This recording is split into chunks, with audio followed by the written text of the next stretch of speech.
Sir, ನಮಗೆ ಚನ್ನಪಟ್ಟಣ ಇದರಲ್ಲಿ ಅದ್ಧೂರಿಯಾದ ಸ್ವಾಗತನೂ ಮಾನ್ಯ ಮುಖ್ಯಮಂತ್ರಿಗಳಿಗೆ ಆಯ್ತಾ ಇದೆ. ಜೊತೆಗೆ ಜನಪರ ಕಾರ್ಯ ಏನಾದರೂ ಇದ್ದರೆ ಹಿಂದುಳಿದ ಜನಾಂಗ ಆಗ್ಬೋದು, ಅಭಿವೃದ್ಧಿ ಕಡೆ ಆಗ್ಬೋದು, ಮಾನ್ಯ ಮುಖ್ಯಮಂತ್ರಿಗಳು ಡಿ ಕೆ ಶಿವಕುಮಾರರು, ಡಿ ಕೆ ಸುರೇಶ್ ರವರ ಒಂದು ಮಾರ್ಗದರ್ಶನದಲ್ಲಿ ಚನ್ನಪಟ್ಟಣ ತಾಲೂಕು ಅಭಿವೃದ್ಧಿಗೋಸ್ಕರ ಜನ ಮತ ಹಾಕ್ತಾವ್ರೆ. ಈಗ ಚನ್ನಪಟ್ಟಣ ಬಸ್ ಸ್ಟ್ಯಾಂಡ್ ವಿಚಾರ ಇರ್ಬೋದು.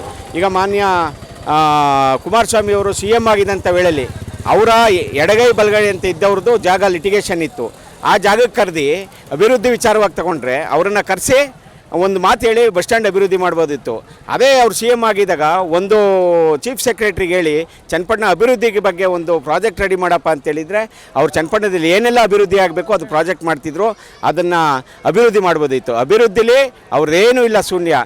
ಇದೇನಪ್ಪ ಅಂದರೆ ಸಿ ಪಿ ಯೋಗೇಶ್ವರ್ ಅವ್ರದ್ದು ನೀರಾವರಿ ಅಧಿಕಾರ, ಜೊತೆಗೆ ಅವ್ರು ಕೈ ಹಿಡಿದ ಕೆಲಸ ಯಾವುದೇ ಕಾರಣಕ್ಕೂ ಬಿಡಲ್ಲ, ಮಾಡ್ತಾರೆ, ಜನಪರವಾಗಿ ಇದ್ದಾರೆ. ಈಗ ನೋಡಿ, ಈಗ ಇಲ್ಲಿ ಕಾಂಗ್ರೆಸ್ಸಿಂದ ಎಮ್ ಎಲ್ ಎ ಇರಲಿಲ್ಲ, ಆದರೂ ಡಿ ಕೆ ಸುರೇಶ್ ಮತ್ತು ಡಿ ಕೆ ಶಿವಕುಮಾರ್ ಸಮ್ಮುಖದಲ್ಲಿ ಟೌನ್ಗೆ 500 ಕೋಟಿ ಅನುದಾನವನ್ನು ತಂದು ಅಭಿವೃದ್ಧಿ ಕೆಲಸಗಳಿಗೆ, ಜೊತೆಗೆ 25 ವರ್ಷ ಆಯಿತು ಚನ್ನಪಟ್ಟಣ ಜನರಿಗೆ ನಿವೇಶನ ಕೊಡಿಸಿ ಅದು 3 ತಿಂಗಳಲ್ಲಿ ಅವರು ಕಾಲಿಟ್ಟಂಥ ಒಂದು ಗಳಿಗೆಯಲ್ಲಿ ಈಗೇನದೆ 1,000 ನಿವೇಶನ ಕೊಡಬೇಕು.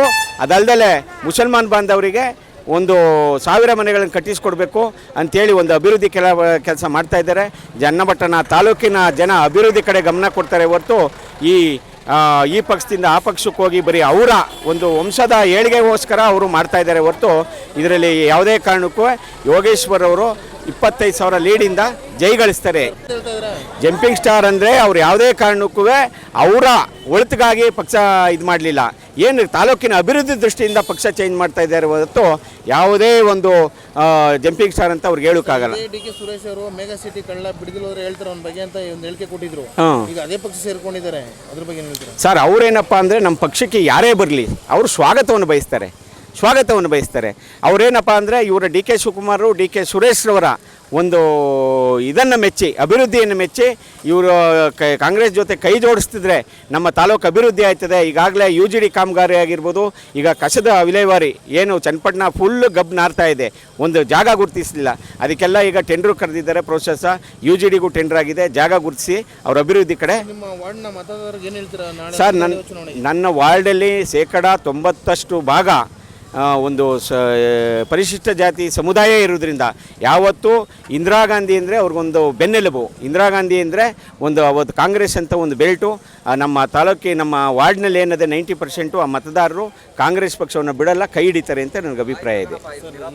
ನೀರಿನ ಬಗ್ಗೆ ಚರ್ಚೆ ಆಗ್ತದೆ, ನಿಜವಾದ ಭಗೀರಥ ತಾಲೂಕಿನ ನಮ್ಮ ತಾಲೂಕಲ್ಲಿ ಜನನೇ ಹೇಳ್ತಾರೆ, ನಾವು ಹೇಳೋದಲ್ಲ. ಇಡೀ ತಾಲೂಕಲ್ಲಿ ನೀವು ಹಳ್ಳಿಗಳಿಗೆ ಹೋಗಿ ನೀವೇ ಸಮೀಕ್ಷೆ ಮಾಡಿ, ತಾಲೂಕಿನಲ್ಲಿ ಚನ್ನಪಟ್ಟಣ ಭಗೀರಥ ಅಂತ ಹೇಳೋದು ಯೋಗೇಶ್ ಬರ್ಬಿಟ್ರೆ ನಾವಿಲ್ಲ. ಪ್ರತಿ ಹಳ್ಳಿ ಇಗ್ಲೂರು ಡ್ಯಾಮಿಂದ ಯಾವ ರೀತಿ ಟೆಕ್ನಿಕಲ್ ಮಾಡಬೇಕು ಅಂತ ವೆಂಕಟೇಗೌಡರನ್ನ ಕರೆಸಿ ತಿಂಗಳಾರುಗಟ್ಟಲೆ ಅದು ಸಮೀಕ್ಷೆ ಮಾಡಿ, ಈಗ ಸರ್ ಇಗ್ಲೂರೆಲ್ಲಾಯಿತು, ಈಗ ಕಣ್ವಾ ನಾಲೆ ಎಲ್ಲಾಯಿತು, ಇಲ್ಲಿಂದ ಆ ಕಣ್ವಾ ನಾಲೆ ಭಾಗವರೆಗೂ ನೀವು ಕೆರೆಗಳು ತುಂಬಿಸಬೇಕು ಅಂದರೆ ಅದು ಏನು ಒಂದು ಸಣ್ಣ ಕೆಲಸ ಅಲ್ಲ. ಅದೆಲ್ಲ ಪ್ರಾಜೆಕ್ಟ್ ರೆಡಿ ಮಾಡಿ ಇಗ್ಲೂರೆಲ್ಲಾಯಿತು, ಕಣ್ವಾ ನಾಲೆ ಎಲ್ಲಾಯಿತು, ಅಲ್ಲಿಂದ ಅಲ್ಲಿಗೆ ಪೂರ್ತಿ ಈ ಕಡೆ ರಾಮನಗರ ಮಾಡ್ಬೋದು, ಮದ್ದೂರು ಭಾಗ ಇರ್ಬೋದು, ಎಲ್ಲ ಕೆರೆಗಳಿಗೆ ಒಂದು ಸಮೀಕ್ಷೆ ಒಂದು ಪ್ರಾಜೆಕ್ಟನ್ನು ಮಾಡಿ ನೀರು ತುಂಬಿಸ್ತದೆ. ನಿಜವಾದ ಭಗೀರಥ ಯೋಗೇಶ್ವರು ಸರ್. 100ಕ್ಕೆ 100ರಷ್ಟು ಸತ್ಯ. ಸೂರ್ಯಚಂದ್ರ ಎಷ್ಟು ಉಡೋದು ಎಷ್ಟು ಸತ್ಯನೋ ಯೋಗೇಶ್ವರು ಗೆಲ್ಲುವ ಅಷ್ಟೇ ಖಂಡಿತ. ಲೋಕೇಶ್ ಅಂತ ಈ ಗ್ರಾಮದಲ್ಲಿ ಮಾಜಿ ಅಧ್ಯಕ್ಷರಾಗಿದೆ. ಈಗ ನಮ್ಮ ಶ್ರೀಮತಿಯವರು ಈ ವಾರ್ಡ್ನಲ್ಲಿ 31 ವಾರ್ಡಲ್ಲಿ ನಮ್ಮ ಶ್ರೀಮತಿಯವರು ಏಕೈಕ ಕಾಂಗ್ರೆಸ್ ಅಭ್ಯರ್ಥಿ ಅಂತ ಹೇಳ್ಕೊಳ್ಳೋಕ್ಕೆ ನಾನು ಹೆಮ್ಮೆ ಪಡ್ತೀನಿ. ಯೋಗೇಶ್ವರ್ ಸಾಹೇಬ್ರಿಗೂ ಒಲ್ವಿದೆ. ಏನಕ್ಕೆ ಅಂತಂದರೆ ನಮ್ಮ ತಾಲೂಕಿನ ಜನ 2 ಸಲ ಸೋಲ್ಸಿದ್ದೀವಿ ನಾವು. ನಮ್ಮ ತಾಲೂಕವರೇ ಸೋಲ್ಸಿರೋದು, ನಾವೇನು ನಿಖಿಲ್ ಕುಮಾರಸ್ವಾಮಿ ಅವ್ರನ್ನ ಸೋಲ್ಸಿಲ್ಲ ಸರ್. ಅವರು ಮಂಡ್ಯದಲ್ಲಿ ರಾಮನಗರದಲ್ಲಿ ನಿಂತ್ಕೊಂಡು ಸೋತಿದ್ದಾರೆ. ಈಗ ಏನೇ ಇದ್ದರೂ ನಮ್ಮ ಮನೆ ಮಗನಿಗೆ ನಾವು ಓಟ್ ಹಾಕಬೇಕು. ಎಲ್ಲ ಪ್ರತಿ ತಾಲೂಕಿನ ಜನತೆ ನಮ್ಮ ಮನೆ ಮಗನ ಕಾಪಾಡಬೇಕು ಸರ್. ಕೈ ಹಿಡಿಲೇಬೇಕು ಸರ್. ಅವ್ರು ಸತ್ರು ಅಷ್ಟೇ, ಏನೇ ಇದ್ರೂ ಅಷ್ಟೇ ಅವ್ರನ್ನ ಚನ್ನಪಟ್ಟಣಕ್ಕೆ ತರಬೇಕು ಸರ್ ನಾವು. ಚನ್ನಪಟ್ಟಣ ತಾಲೂಕು ಚಕ್ಕೆರೆ ಗ್ರಾಮಕ್ಕೆ ತಂದು ನಾವು ಅವ್ರನ್ನ ಮಣ್ಣು ಮಾಡಬೇಕು. ಆದರೆ ಅದು ನಮ್ಮ ಮನೆ ಮಗ. ಆಮೇಲೆ ಅವ್ರು 2 ಸಲ ಸೋತ್ರೂ ಅವರು ಬೇರೆ ಕ್ಷೇತ್ರ ಹುಡುಕೊಳ್ಳಿಲ್ಲ ಸರ್. ಪಕ್ಷಾಂತರ ಮಾಡೋದು ಏನಂತ ಅಂದರೆ ಅದು ಅಭಿವೃದ್ಧಿಗೆ ಸರ್. ಈಗ ಎಲ್ಲಿ ಅಭಿವೃದ್ಧಿ ಆಗುತ್ತೋ ಅಲ್ಲಿ ಹೋಗಲೇಬೇಕು ಯೋಗೇಶ್ವರ್ ಅವರು ಅಲ್ವಾ. ಈಗ ಹಂಗಾಗಿ ಸರ್ ಯೋಗೇಶ್ವರ್ ಸಾಹೇಬ್ರಿಗೆ ನಮ್ಮದೆಲ್ಲ ಸಪೋರ್ಟ್ ಇದೆ ಸರ್. ಸೋನಿಯಾ ಗಾಂಧಿ ಬಂದು ಕೇಳಿದ್ನ ವಯನಾಡಲ್ಲಿ ನಿಂತ್ಕೋತಾರೆ, ಸಿದ್ದರಾಮಯ್ಯ ಹೋಗಿ ಬಾದಲ್ಲಿ ನಿಂತ್ಕೋತಾರೆ, ನಿಖಿಲ್ ಕುಮಾರಸ್ವಾಮಿ ಯಾಕೆ ಚನ್ನಪಟ್ಟಣ ನಿಂತ್ಕೋಬಾರ್ದು ಅಂತವ್ರೆ. ಅಂದರೆ ಸರ್ ಇವಾಗ ಇನ್ನೊಂದು ಸರ್, ಈಗ ಇಲ್ಲಿ ಸೋತ್ರೂ ಅವ್ರಿಗೆ ನೆಕ್ಸ್ಟ್ ಕ್ಷೇತ್ರಗಳನ್ನ ಹುಡುಕೊಂತಾರೆ ಅಲ್ವಾ. ಯೋಗೇಶ್ವರ್ ಸಾಹೇಬ್ರಿಗೆ ಇರೋದು ಒಂದೇ ಕ್ಷೇತ್ರ ಚನ್ನಪಟ್ಟಣ. ಹಂಗಾಗಿ ನಾವು ಯೋಗೇಶ್ವರ್ ಸಾಹೇಬ್ರಿಗೆ ಒಲವಿದೆ ಸರ್. ಹಂಗಾರೆ ಮತದಾರರು ಈ ಬಾರಿ ಕೈ ಹಿಡಿತಾರೆ. ಹ್ಞೂ ಸರ್, ಹಿಡಿತಾರೆ ಸರ್. ಚನ್ನಪಟ್ಟಣದಲ್ಲಿ ಗೆಲ್ತಾರೆ ಸರ್. ತಮ್ಮ ಹೆಸರು? ಸರ್ ಮನೋಜ್ ಹೇಳ್ಬಿಟ್ಟು ಕೆರೆ ಕಾಂಗ್ರೆಸ್ ಮುಖಂಡರು, ಯುವ ಮುಖಂಡರು. ನಾನು ಬ್ಯಾಡ್ರಳ್ಳಿ, ಮತ್ತಿಕೆರೆ ಮತ್ತು ನೆಲಮಂಗಲ ಪಟ್ಟಣದೊಳಗಡೆ ಇವತ್ತು ಕ್ಯಾನ್ವಾಸ್ ಮೊನ್ನೆ ಇವತ್ತು ಕ್ಯಾನ್ವಾಸ್ ಮಾಡಿದ್ವಿ. ಸನ್ಮಾನ್ಯ ಯೋಗೇಶ್ವರು ಕಾಂಗ್ರೆಸ್ಸಿಗೆ ಬಂದಿದ್ದಾರೆ. ಈ ಕ್ಷೇತ್ರದಲ್ಲಿ ಅವರು ಅಭಿವೃದ್ಧಿ ನೀರಾವರಿ ಕಾರ್ಯಗಳಿರ್ಬೋದು, ಇತರೆ ರಸ್ತೆ ಮತ್ತು ಎಲ್ಲ ಕೆಲಸಗಳು ಮಾಡಿದ್ದಾರೆ. ಮುಂದೆ DK ಸುರೇಶ್ ಅವರು ಮತ್ತು ಯೋಗೇಶ್ ಅವರು ಮತ್ತು ಸುರೇಶ್ ಅವರು ಇನ್ನೂ ಉಳಿದಿರ್ತಕ್ಕಂಥ ನೀರಾವರಿ ಯೋಜನೆಗಳನ್ನು ಪೂರ್ಣಗೊಳಿಸಬೇಕು ಅಂತೇಳಿ ಅವ್ರು ಕಂಕಣಬದ್ಧವಾಗಿ ತೊಟ್ಟಿದ್ದಾರೆ. ಮತ್ತು ಈ ತಾಲೂಕಲ್ಲಿ ಇನ್ನೂ ಜಮೀನು ಮಂಜೂರು ಮಾಡೋದಕ್ಕೆ ಅರ್ಜಿ ಹಾಕಿ ಬಾಕಿ ಇದ್ದಾವೆ. ಸನ್ಮಾನ್ಯ ಸುರೇಶ್ ಅವರು ಈಗ ಭೂ ಮಂಜೂರಾತಿ ಸಮಿತಿ ಅಧ್ಯಕ್ಷರಾಗಿದ್ದಾರೆ.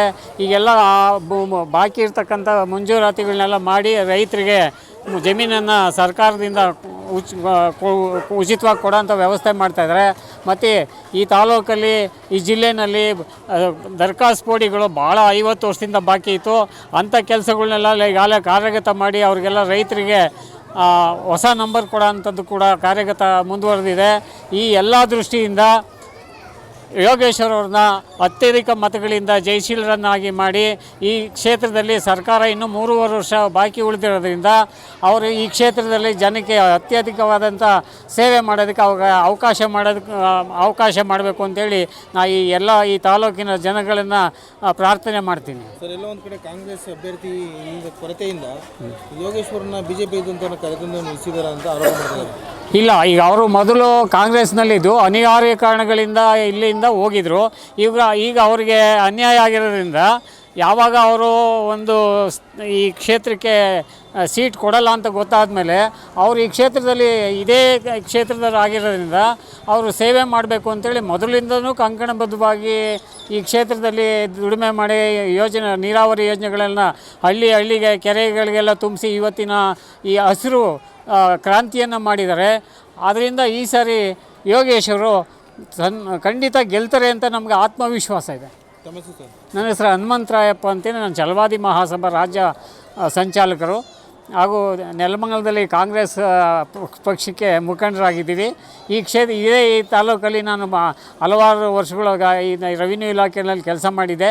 ಈ ತಾಲೂಕಿನಲ್ಲಿ ಎಲ್ಲ ಇದರಲ್ಲೂ ಕೂಡ ನನಗೆ ರೈತರು ಪರಿಚಿತರಾಗಿದ್ದಾರೆ. ಹಾಗಾಗಿ ಅವ್ರನ್ನ ನಾವು ಭೇಟಿಯಾಗಿ ಯೋಗೇಶ್ವರ್ ಅವ್ರಿಗೆ ಮತ ಕೊಡಬೇಕು ಅಂತ ಕೇಳ್ತಾಯಿದ್ದೀವಿ.